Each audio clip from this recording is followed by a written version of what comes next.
Aka, 144 ming dollarga 202 sotuv hovli bo'lsa, ichidagi 70-80% ishi bitgan bo'lsa-da, faqatgina shu malarka ishi qolgan bo'lsa, 202 sotuv binoyimiz 300 kvadrat, podvol birinchi va ikkinchi qavatlarimizni elektrika deysizmi, santexnika deysizmi, patologlarni gipsokartoni deysizmi, hammasi bitgan.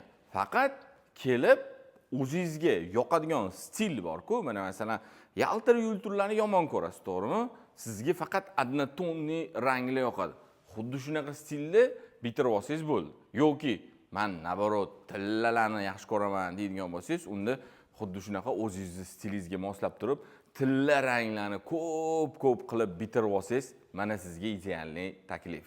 Boshqa supermarketlardan o'zini katta assortimenti bilan ajralib turadigan oilaviy supermarket Andalusga kelganmiz. Bugun Toshkent shahar bo'yicha o'zini 7 ta filiali bor.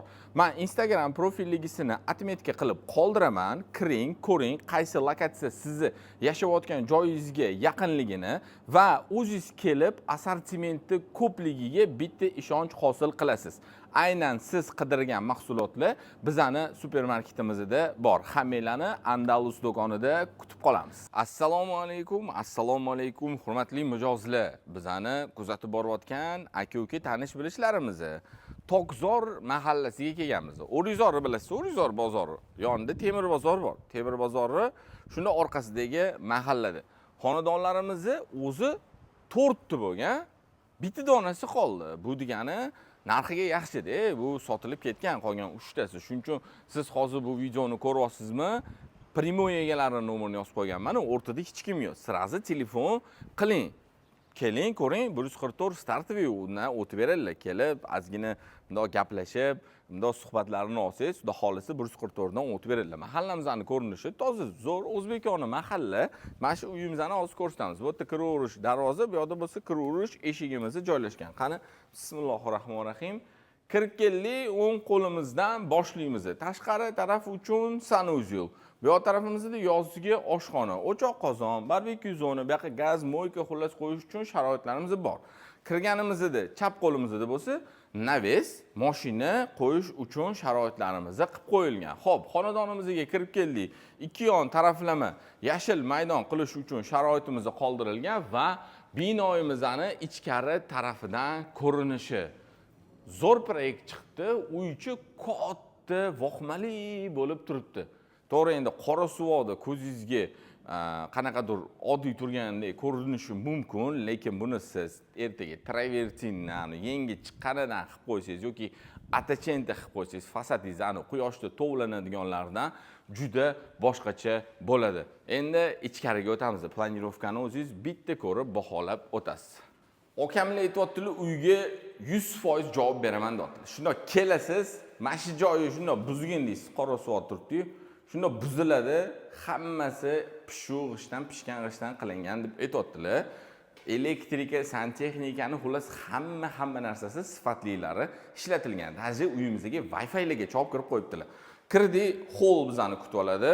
Bu yon tarafimizda bo'lsa, katta zal qismimiz joylashgan. Zalimizni panoramli oynalar hovlimiz tarafga qaragan. Endi aytayotdilarki, proyekt bo'yicha masjidga razdvijnoy eshik qo'yilsa, shuni ochib qo'ysangiz, mana bu hol bilan zal studiyniy bo'lib, juda katta пространство bo'ladi. Endi albatta o'zingizga qarab turib, xohlasangiz eshik qilib zalni ham to'sib yorsangiz, alohida xona bo'lib turadi. No studiyniy bo'lsa, albatta katta bo'lib, kirganingizda ko'zingizni quvontiradigan xona bo'ladi. Kirdi, ro'paramizda bu yerda bizani общий sanuzyulimiz birinchi qavatda va to'g'rimizdagi xonamiz bo'lsa, bu bizani oshxona qismimizda joylashgan. Oshxonamizning oynalari orqa hovli tarafga qaragan. Shundoq yonimizda bo'lsa, birinchi qavatimiz uchun mo'ljallangan spalnamiz. Ikkinchi qavatimizga chiqdik. O'ng qo'ldan boshlaydigan bo'lsak, bu uy egasining yotoqxonasi. Katta spalnamizda joylashgan. Radiatorlarimizgacha qo'yib qo'yilgan, patologlarimiz bitgan. Bu bizani yotoqxonamiz bo'lsa, albatta bu yotoqxonamizning o'zining ichida sanuzyuli va shundoq yonida bo'lsa, garderobni qilish uchun sharoitlari qoldirib ketilgan. Keyin bu xonamizni bo'lsa, o'zini balkon qismi ham bor. Keng katta balkon qilib qo'yibdilar akam. Yaxshi yozgi mebellarni-chi masjidga qo'yib qo'ysa bo'ladi. Balkonimizdan hovlimizning ko'rinishi va mahallamizning ko'rinishi.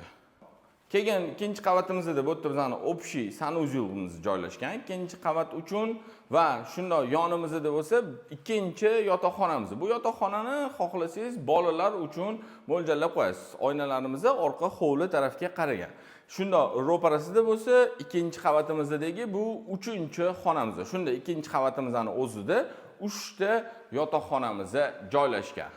Uyimizning tegi to'liq podvol. Podvol 1, 2, mansardada ham joy bor. Aka agar kichkinalik qilyapti menga deydigan bo'lsangiz-chi, mansardani ham uy qursangiz bo'ladi, xullas. Ko'rdingiz, sizni oilangizga juda mos keladigan xonadon bo'lgan. Yana zo'r tarafi, akam $2000 proyekt chizdirib qo'ygan ekanlar. Eksterier, interyer, dizaynerskiy proyekt. Aytayotdilar-ki, endi men nima qilaman uni kimdir sotib olsa, shuni sovg'a qilaraman deyaptilar. Может, proyekt yoqsa, o'sha proyektni remontini bitirib olsangiz ham bo'ladi. Masalan, nima? Hozirgi kunda remont под ключ qilib beradiganlar juda ko'payib ketgan. Kelasiz, shundoq uyni sotib olganingizdan keyin, ana dizaynerskiy proyektni o'tkazib olasiz, telefoningizga remont под ключ qiladiganligiga shuni tashib berasiz. Menga xuddi shundan qilib bitirib ber, bitgandan keyin chaqirasan desangiz, nima 1 oy, 2 oyga qolmay bitirib berishadi под ключ qilib. Yoki, "Ya, men o'zim stilimni bitirib yuboraman" desangiz, shoshmasdan bemalol, betini oqlab, ko'qlab, bemalol qilib olsangiz bo'ladi. Xo'p, bu xonadonimiz sotuvda. Primoy joyi egalarini telefon raqamlarini yozib qoldiramiz. Bizda o'rtada hech kim yo'q. Telefon qiling, keling, ko'ring, yoqsa tepasida albatta savdo bo'ladi. Bu kanalimizga ham podpisatsiya qilib qo'yishni va albatta уведомление tugmachasini bosib qo'yishni unutmang.